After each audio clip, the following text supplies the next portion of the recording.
My name is Jill Foote-Hutton, and I am co-editor for Studio Potter. The journal and the organization are celebrating 50 years of voices from the field of ceramics. Our goal is to raise $50,000 to fund our infrastructure, including expanding our content into video and audio, like we're doing here with the author chat, and to rebuild our website to make it more accessible for everybody. We are also raising money to move us closer toward a free for all model where content is not hidden behind a paywall for members only.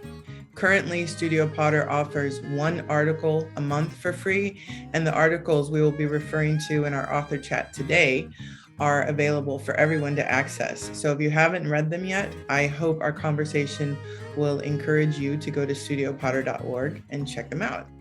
And if you enjoy and have enjoyed the content that Studio Potter delivers every month, and if you have the means, I encourage you to donate to our 50 for 50 campaign today. And now let's get to the main event. I'd like to welcome Cathy Lu and Peter Pincus to our Studio Potter author chat. So hi, Peter. Hi, Cathy. Hello. Hi. Hello. Cathy Lu teaches at California College of the Arts and Mills College. She explores what it means to be both Asian and American while not being entirely accepted as either, unpacking how experiences of immigration, cultural hybridity, and cultural assimilation become part of American identity is central to her work. In the June issue of Studio Potter, she wrote the article Blue and White Fragility, wherein she presents the complex questions surrounding the contemporary conversations on cultural appropriation by looking to the global history of blue and whiteware, relating her personal experiences as an artist and her observations in the classroom. Peter Pincus is an assistant professor of art at the School for American Crafts at Rochester Institute of Technology. He's well known for his porcelain vessels and tile compositions that combine form and color, blending the history of decorative arts, technical experimentation, and color theory. In the July issue of Studio Potter, he wrote the article, How Removing Distance Can Bring Us Closer to Answering an Age-Old Question, describing the journey to develop a course that would rigorously question the legacy of intellectual property. Cathy and Peter, thank you so much for contributing to Studio Potter. I strongly believe in, and I think the legacy of Studio Potter is the voices from the field, and without your contributions, there's no conversation.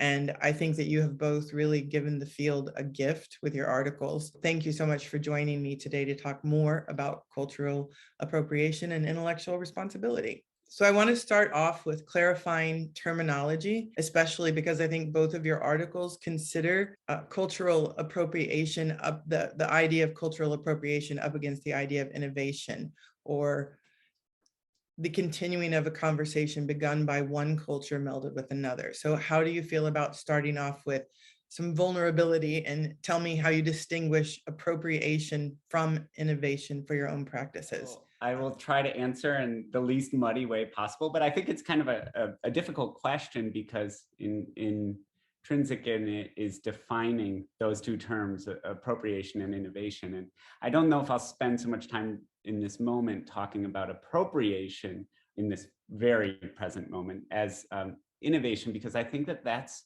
the one that there is a little bit more of a misunderstanding, or there's so many roads that we can go with that term.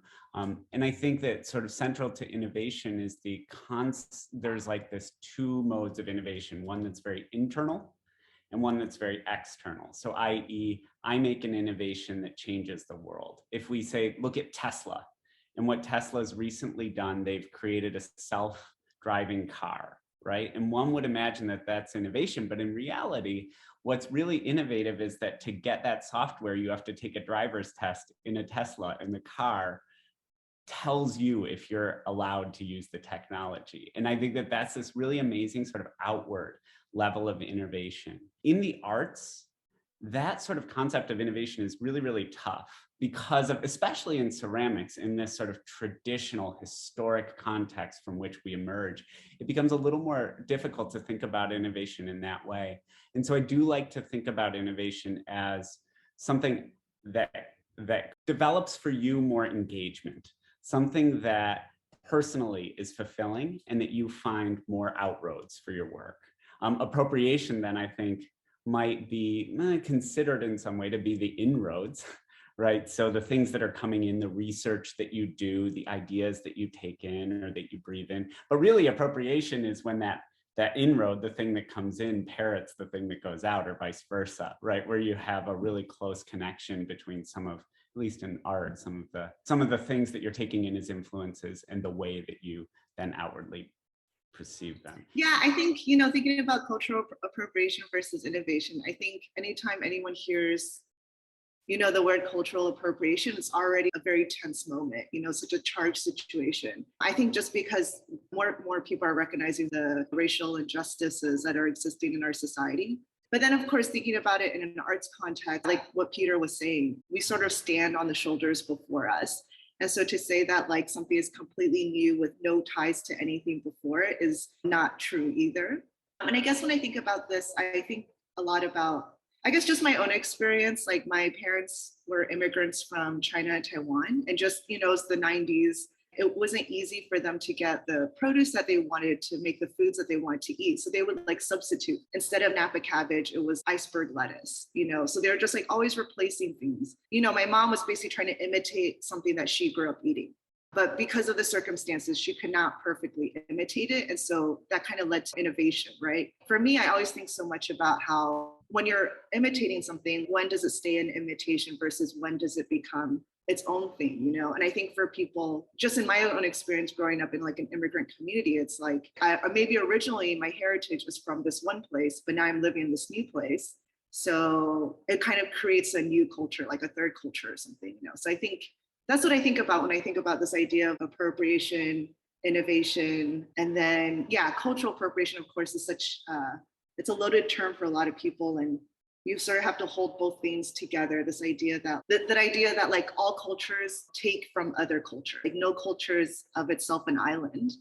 But at the same time, you have to hold that with the balance of that. We live in this like a global system that has a long history of like imperialism and colonialism, right? So those two seemingly like opposite things, you have to hold that together. And I think that's where like the friction comes in. Conversations like these, not this conversation, but conversations like these can tend to get a little bit emotional and a little bit tense.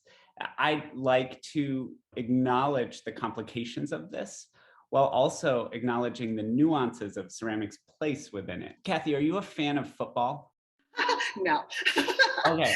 So, but thank you for asking. So despite what, you may think of when you see this, I don't really love football all that much. However, I have been watching it a little bit more and more with my father-in-law and whatnot. And this was the first year that I saw on television a game at the Kansas City Chiefs. That was a pretty shocking moment for me as someone who lives in this ceramics community, where I do believe that fundamentally, we have the right things at heart, and we're just sort of struggling over the ways to communicate or think about how to implement change. And seeing the Kansas City Chiefs and how that sort of plays out with these sort of ceremonial beginning to a football game that is entirely inappropriate, I think about the difference between the world at large and then the world that we occupy, this really small layer. And that makes it both really, at least for me, really impressing to sort of engage these conversations. But also, I feel like we in ceramics have the opportunity to do so in a way that is less emotionally charged, because we kind of know we all want the same thing.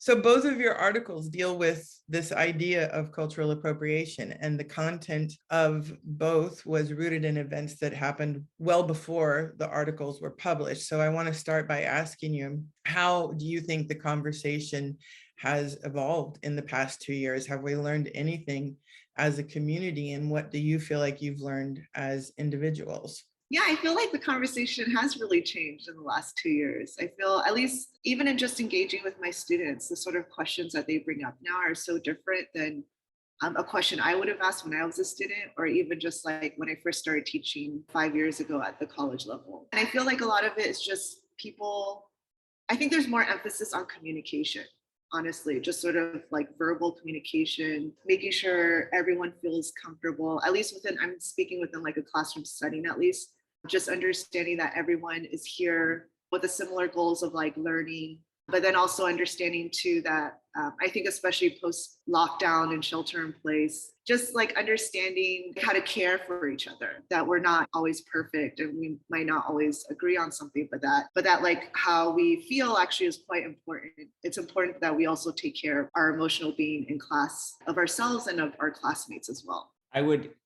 partially agree. Partially agree so much.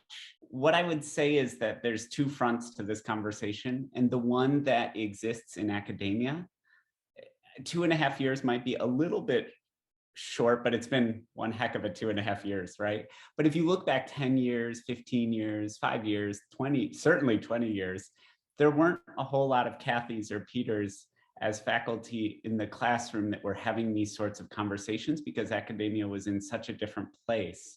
And so the fact that we're both kind of coming at these articles from the mutual grounds of really wanting to make the classroom more rich and more comfortable is not the right term, but to make it a more open space that is accessible and accessed, and that voices have their place, is just something that is really unique to this moment. And I think that it's been supercharged to some extent by the events of the last 2 years, and it's given a little bit of freedom to build in the classroom.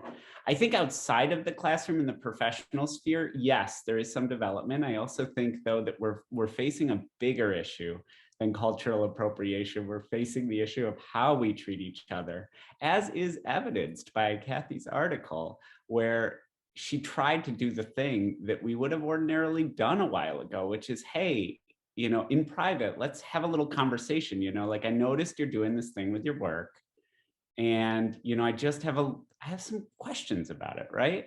And that was met with this sort of modern mechanism, which is just like, I'll close you off. And so the rewards program of the 21st century is someone getting canceled because in a very public forum, which is social media, then a group of people can kind of wrap around an individual. And then that individual then makes a change only when there's some heightened controversy. And so it disincentivizes those sort of really important personal conversations and builds in this sort of mass catastrophe of a conversation, if you will. So I think, like, I'm so proud of what's happening in academia, and I want to be a part of it. I know we all kind of want to do that. And I, at the same time, want to know how we can build that same sense of community in the public sphere where it's a little more unbridled. Yeah, I appreciate what you're saying about like how as individuals, we have like kind of more of a voice now. The word, you're right, the word isn't comfortable, it's inclusive. So like this understanding that we're not just like one monolith of people, that there's like different stories, and all of those stories and experiences are equally valuable. I think that's something, I mean, at least in my own education, that was never something that was discussed. I mean, it's kind of shocking to me now, but it's not in the forefront the way it is now. And that's something I'm really excited about, for sure, for my students. Well, even, to take a step back from this conversation and think just generally about mental health, that is a part of the conversation in the 21st century classroom. That was not a part of my education. It was the polar opposite, right? You work until you have a breakdown, and then good things will come. See ya, right? So, in all regards, the spaces are changing so much in the classroom. Thank you so much for those bits of the conversation. Cathy, in your article, you relate an instance where a white student is making a Navajo wedding vase, and an Indigenous student reacted pretty viscerally with objection, and you tried to facilitate a conversation about research and boundaries. And it seems in the telling of it that you were doing that extemporaneously. It was like, well, how can I make this a teachable moment? So thinking about that, I wanted to ask you, how has your approach in the classroom changed since you really began, I mean, you have been thinking about this, your whole body of work is thinking about this, but to have it there in the classroom, how has it evolved so that it doesn't, you don't have to respond like in the moment off the cuff? Yeah, it was such a big learning moment for me. And it was like, I think something where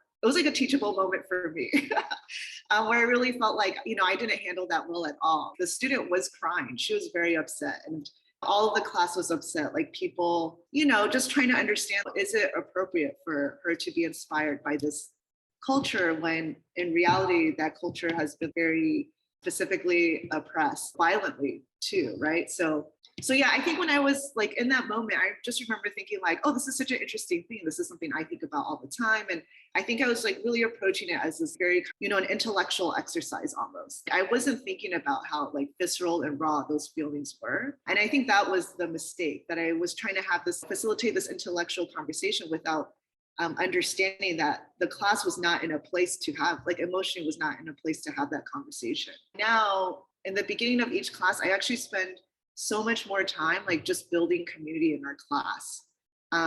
Before that project too, at the time I was working at schools where they had at UC Berkeley, I was like adjuncting at several places. So like, the institutions had their sort of in-house museums, right? Where they collected different, moche pottery, et cetera.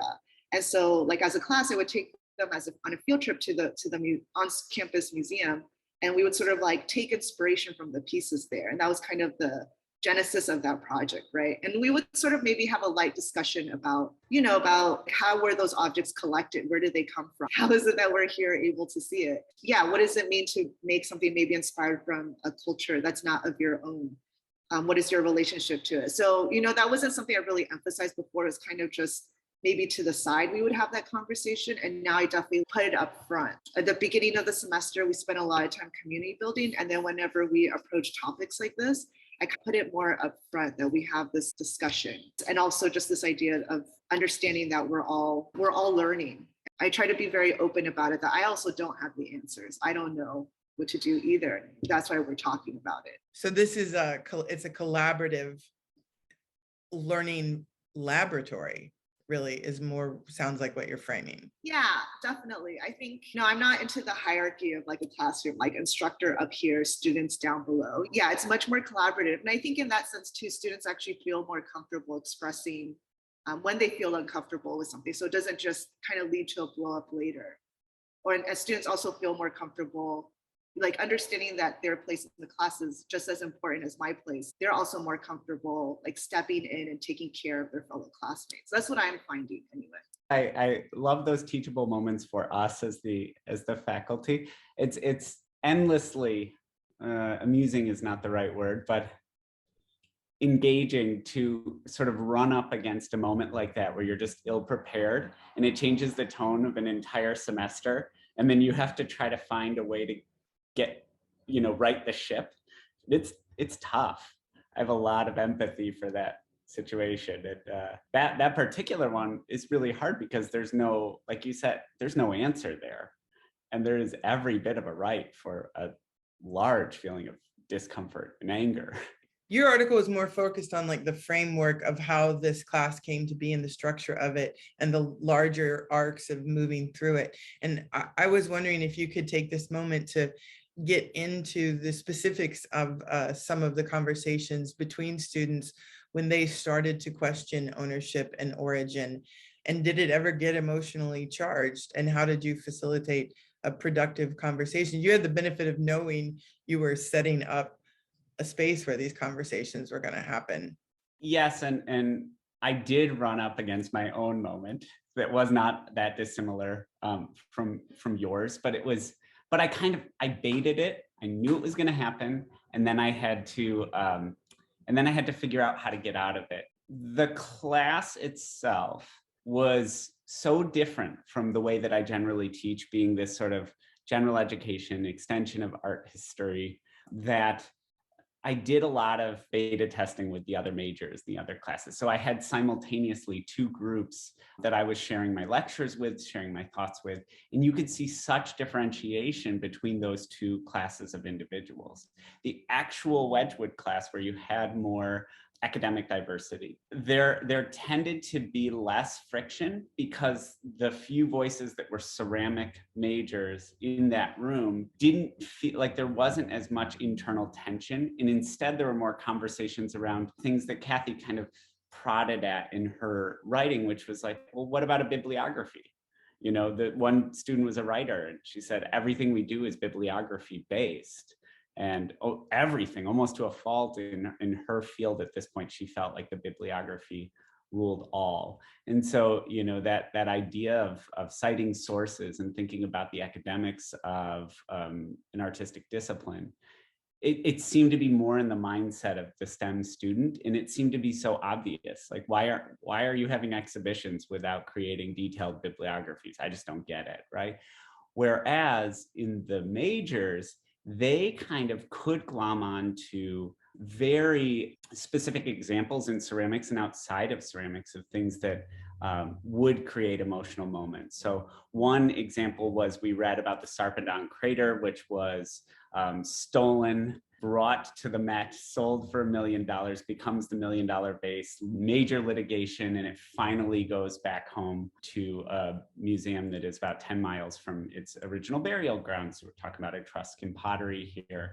And there was quite a bit of friction as we started to talk a little bit about ownership. You know, where does that vessel belong, right? One of the lectures that I give is called Taking for Granted, and it was the sort of foundation for me reaching out to you, Jill, with the idea for this paper.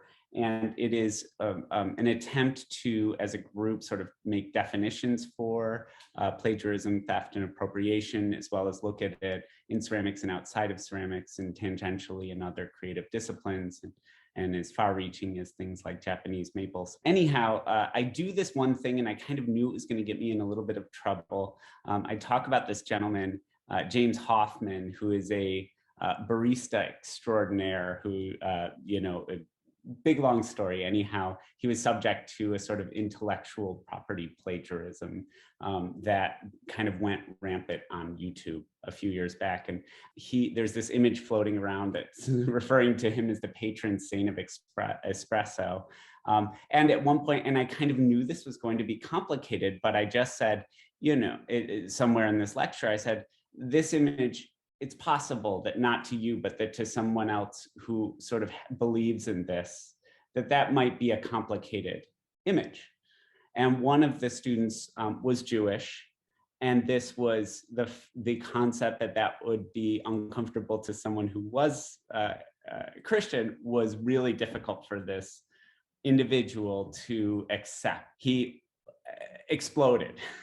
And I kind of knew that I was baiting this conversation, but there were other faculty in the room and other students. And it seemed that I was out of control of the situation, but the other students were in control of the situation. And everyone else tried to put like a little bit of a glove around this thing and keep it within rational confines where we could have an adult conversation. But my larger picture thing was like, well, maybe we should all be a little bit more sensitive to all the ways in which we engage with one another in that one little moment. It's not so much in the perspective as in the sort of explosive nature of the way that it's stated that can create under the wrong parameters a little bit of a wild situation in the classroom. I fortunately ran into a large enough of a group that was, you know, that we had been working with. These were all advanced students, and the one student who came in was relatively new to the group, that it wasn't so much about me solving this problem. It was us like kind of working through it slowly together. Yeah, I wanted to chime in too about this idea of like emotionality or like rationality, because I feel like we like to think things are rational, but like nothing, our government, the way the world systems are set up right now, like none of that is based on rationality. You know, a lot of that was based on racism and imperialism, and they try to justify it with like fake science, essentially, like, oh, you know, women are not as smart, so it's better if we, you know, have power over them. Non-white people's not as smart, so it's better if we have power over them, or like take control of their lands because, you know, they're not using it like we would use it better. So I don't know, it is interesting because it's like you want to stay logical, but it's like that's what I'm finding, like the emotional, the logical, rational, they're I don't have a solution, of course, but I guess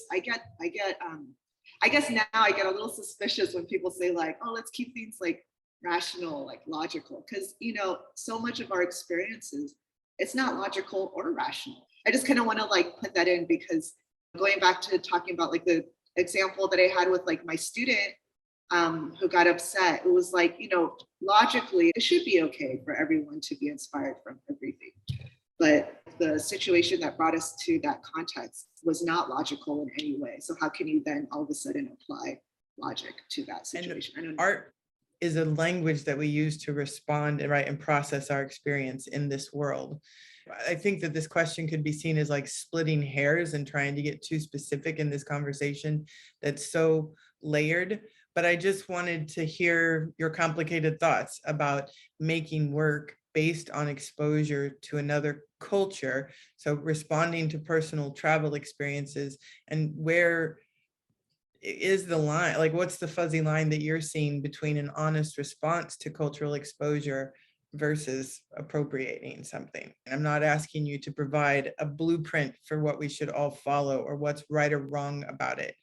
I'm just interested in your thoughts. I guess, yeah, when I think about that, I guess I try to channel like Trinity Minha and her idea of like speaking nearby instead of speaking for. Just this idea that we do engage with cultures that are of our own, and is there a way to talk about it and our experience with that without speaking for the people of that culture, but just speaking nearby with respect. So I guess when I think about that, I just try to channel her. I think it can get into a lot of splitting hairs. Does that mean we each, like if we can't do something from someone else's culture, does that mean we can only do things from our own culture? And then what does that mean, right? Because in my own, like even just for me, like I have this like hybrid experience where my parents are from China. And does that mean I have to like make something that references China because that's my heritage? And then you could go even further. Does that mean it has to be like from that specific, like maybe town or village that like my family comes from? And, they've moved around. It's just so much more complicated. It's like, what about people who are adopted? Or like, does that mean they have to like this culture that they were never part of, but that their heritage ties them to? Does that mean they then have to like essentialize their identity to be this one thing? So yeah, that's like the other side of the coin. I think is like this idea that like, no, don't do anything of anyone else's culture, but also that doesn't mean we have to essentialize ourselves either. And I just try to keep Trinity Minha as my guiding light, speaking nearby instead of speaking for. I know that it can be maybe a little bit muddy to bring actual names of actual people into the mix here, but I'm going to do it saying that I have respect for the parties involved. But I just think that we need to ground this with actual examples. The first person that came to mind when I read that was Adam Field, who apprenticed for some time making Angi, and now he makes Angi as a very large voice on Instagram in American culture. And if we could imagine him Instagram to be global, then maybe a bigger voice even than that. But he does split his time between making these, as I would say, like traditional Angi and then more stylized renditions. And I just, in reading that, I really wonder, and sort of listening to what Cathy's saying, that name sort of comes to mind. And I think putting in 7 years in Korea studying with individuals does have an impact on the way you see the world, which is distinct from me going, ooh, that blue and white looks cool, right? I'm gonna put that on there. Another individual, his close friend, Forrest Middleton, it did not have the same sort of assimilation, but he has been in this collaboration with Arash Shirnabab for years now. And so you have someone who's at quite a distance from a culture that they're representing in their work, but is trying through their work to bring attention to something and by extension to learn something about that. I've had many more conversations with Forrest than I have with Adam, but I just think about those two and I think about the distinctions. I'm not in the space of saying that there is anything concrete to take away, saying that I believe that they're both valid, but I think that they both develop some really complex questions when we start to think about how we interact or exchange ideas with different places. What do you think about that, Cathy? That's funny because I did think of Adam also. Yeah, I don't know. For me, I think it just sort of draws to the complexity. It's not so binary, right? It's not, oh, if I'm ethnically of this area, then I'm the only person who can do this. But like someone else can also become maybe immersed in the culture, like have a deep appreciation, devote a lot of time and attention and have a lot of respect for it, and also create that artwork. I can feel both sides of that coin.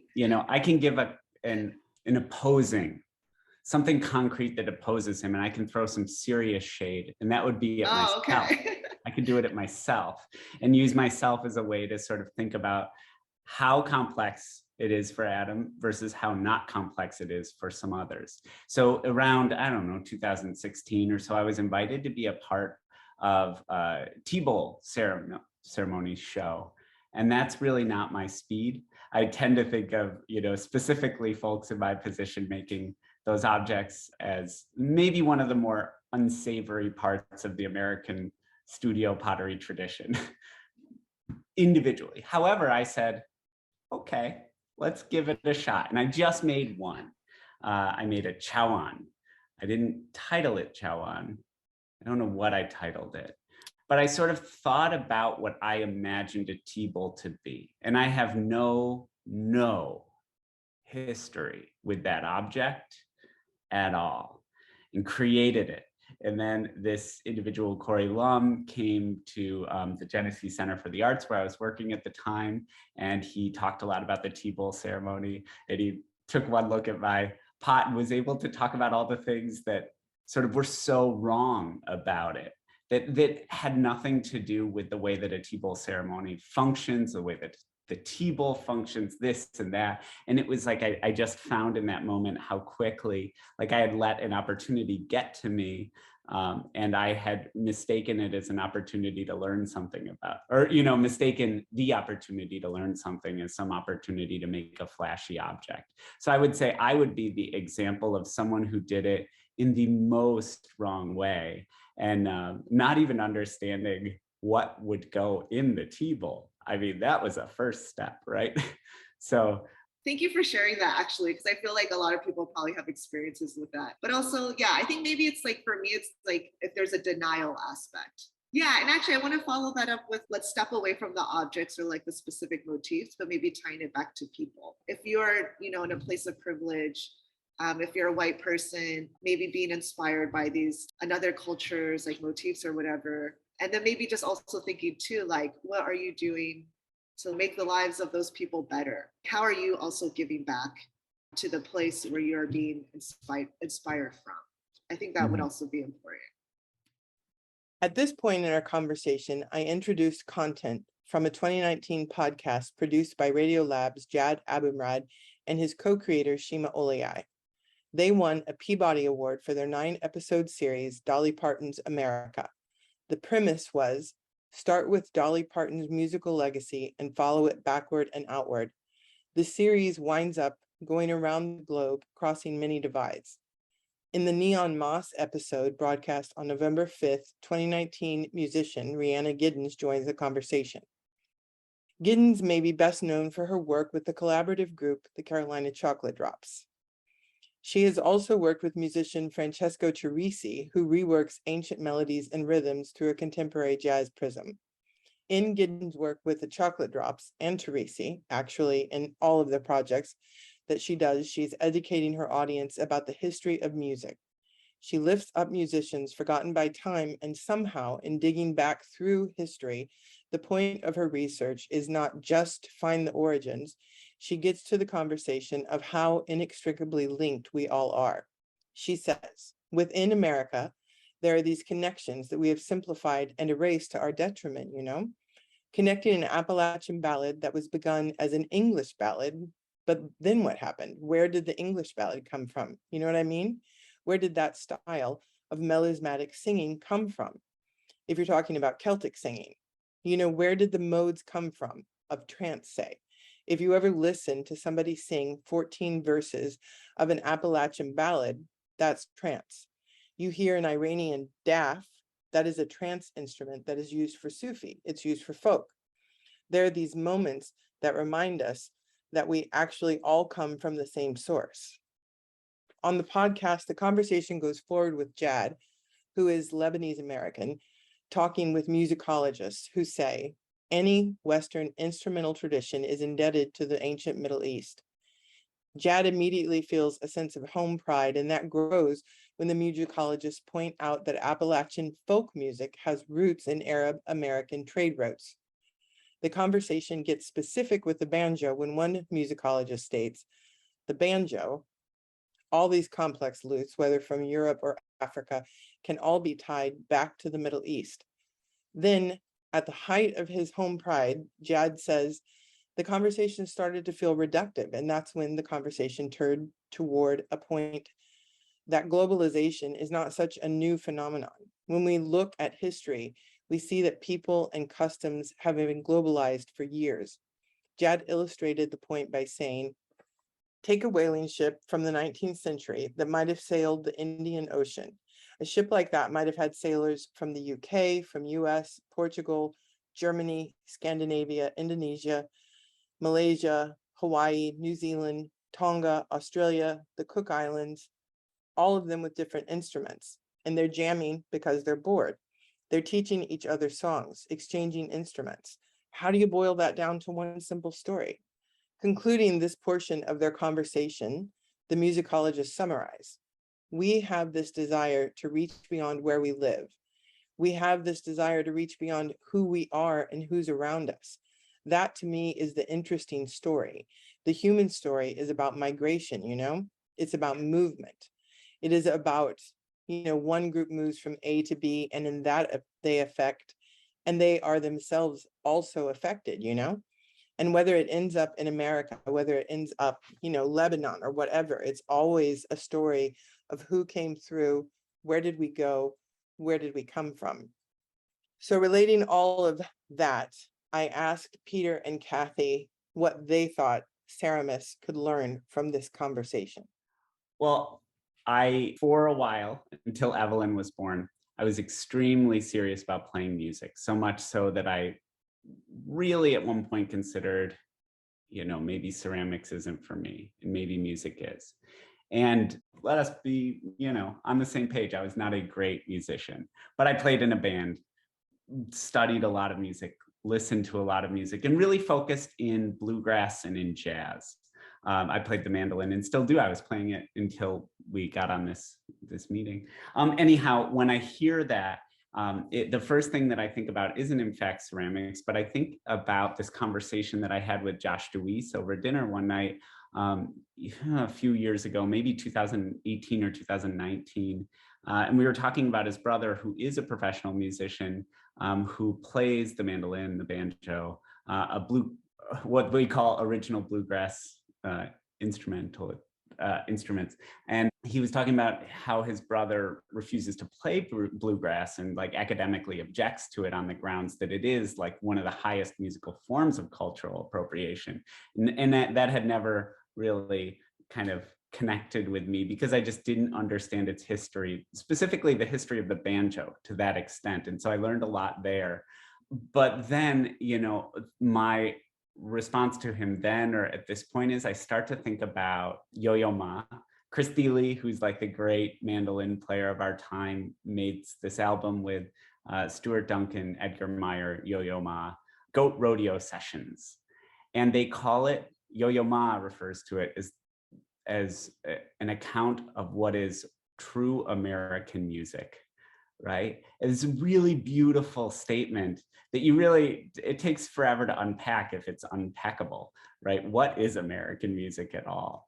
And so when I read that quote that you had sent and just heard you saying it right now, I kind of immediately went there. And I think, I'm more for listening than having answers. And I would love to ask Yo-Yo Ma that question and hear how he might respond to that question, given that he believes there is a form of truly wholly American music. Yeah, I think because also I grew up in an area where there's a lot of migration. I think that part really stood out to me. That's always been my challenge, is reconciling sort of the beauty of the cultural mixing with sort of the reality of that mixing, and the people who have suffered as a result of that mixing, while also acknowledging the beautiful things that came from it. So yeah, for me, I just feel so mixed about it all the time. This idea of going back earlier, like, oh, we can't do something of someone else's culture. But then like, I feel like the flip side of that is like this idea that you should only do, your own culture, whatever that is. And like, it's essentializing you or reducing you to something that also isn't really real either. For me, it's like, I try not to think about cultural appropriation anymore. What I really try to think about is like inclusivity and like justice and like, again, like thinking about people. Like, it's not so much about the object and like, oh, that motif is from here, no, it's from there. It's just more like, how can we make our field more inclusive, more diverse? And the people who have historically been oppressed, like, how can we prioritize them to create equity and justice? That's really where my mind is at, I think. Yeah, I was just going to say that the cultural appropriation is something you can chew on, but the real issue, the bigger issue, the one that's hard to deal with, is this idea of individual genius, right? And how that makes us distinct from those musicians that were riding on the boat together. Those musicians had a job and they had a place in culture, or maybe they didn't have a job, they had a place in culture as musicians, whatever. But here and now, we are pressed with both a larger truth about culture that we're, for better or worse, trying to each understand, and then a truth about ourselves and how we engage with that culture as professionals. Social media has made it so important for everyone. Everyone has to be a genius at every moment. And 30 years of academics in the arts have made it so important, like your only value is your last great idea, right? And so all of that makes it so hard to meet the study, the academic discipline of learning historic ceramics, to make it something that can feel so genuine. And so I think that that's the issue that at least I'm like, is on my mind, is how do we, obviously people need to create careers and have lives and have the life that they want to have. But at the same time, maybe that doesn't always need to be the thing at the forefront. And that can allow creative disciplines like ceramics to start to be digested with that academic rigor and that certain amount of distance that allows for a little bit more space for the cultures represented to breathe. I guess I was just thinking about this idea of the individual genius, right? Like, oh, as an artist, you're sort of expected to be this individual genius. And, that's also just a fallacy. Like, it's a complete fallacy. It's like this idea that like whoever puts on a major show just did it all on their own. But in actuality, they have like a team of fabricators and helpers and, designers. And yeah, this idea of individual genius, I wish that would just go away, because it's like I think it's terrible. We're all getting inspiration from other people all the time and getting help all the time. And then the other thing I was thinking about too is this idea of like academic rigor, I guess. Like, it's just really funny for me, someone who teaches in academic institutions, but I don't know, because I guess I've seen the way that in which, like, going back to this idea of like rationality and like academic rigor, I feel like those have also been tools to oppress people. Just thinking about the ways in which like people of color always sort of have to defend their work differently than a person who's not a person of color. The fact that like our experiences aren't necessarily counted as knowledge. It's just like, oh, that's just, something, that's just a personal thing. It doesn't count as like real art or conceptual art. I don't know. I feel like I can feel my body being very like tense, because it's like such a loaded topic. And yeah, kind of what Peter was going back. It's like cultural appropriation is just like maybe not even the tip of the iceberg. It's just like a sprinkle, like the real issues are much deeper rooted. And sometimes I think cultural appropriation is like kind of like a sidetrack. Like, we should be much more like rigorous in the sense of like, understanding history and people and learning. But that like the issues are just a lot deeper. I think we need to hold ourselves to like a higher level of like, how are we contributing? Like, how are we making, how are we creating justice in this world? How are we making things equitable? Yeah, that's really what I hope like people take away, is not just like, oh, it's it's not okay to do, it's not okay to use this motif from another culture, or it is okay to use this motif from another culture. But just to understand that, it's a lot more complicated, and to really, kind of investigate. I think Americans, like, we as a culture are so good at denial. Like, we love to pretend that everything is like the American dream, but the reality is very different. So that's just what I hope people will take away, is like, just to acknowledge the complexity. And I'm thankful that you fleshed out academic rigor there, because the latter was what I was referring to, not how one performs in their own studio work in academia. It's what happens when you open the book and read the thing, right? And when there's individual genius at hand, we're always opening that book saying, how is it, what me. And when we just kind of move aside from that a little bit, you just read the book to understand the book, and then that's it. Right. And that's a sort of academic rigor that is just rigor is not the right word, right? Because academic rigor is a term. But, it's a sort of intellectual curiosity, a basic desire to just learn. That is like, I'm thinking about that conversation a little while ago about travel. We didn't really have the opportunity to travel. I had a real great life growing up, but international travel was not necessarily in the cards for us.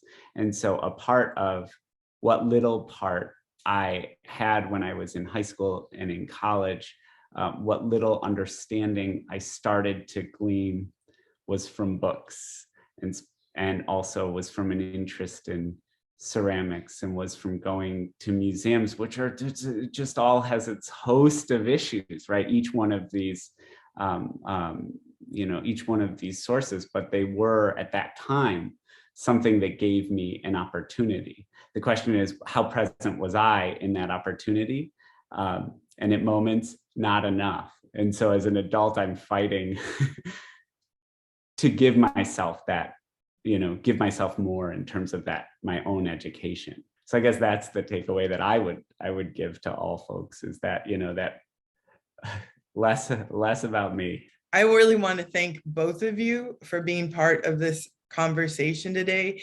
And Cathy, I want to publicly thank you for this. Was even just now when you said you could feel the emotional charge in yourself with it, that we went back on how this article, right, should happen, and how it would be digested by more people, and you were, I am so grateful for the space that you basically held for everybody when you were feeling vulnerable, and for being a part of this conversation and allowing a back and forth for the inquiry. And for Peter, thank you for sharing a model that, like, has the framework there that other people could learn from and riff off of, and that you're open to this conversation, and showing how it's very fuzzy, very interconnected. It's a deep web that we have a responsibility to each other as people to like wade through and hold space for each other. And I'm just really grateful that both of you had the conversation, and it's been great working with you. And thank you for sharing it the way that you have.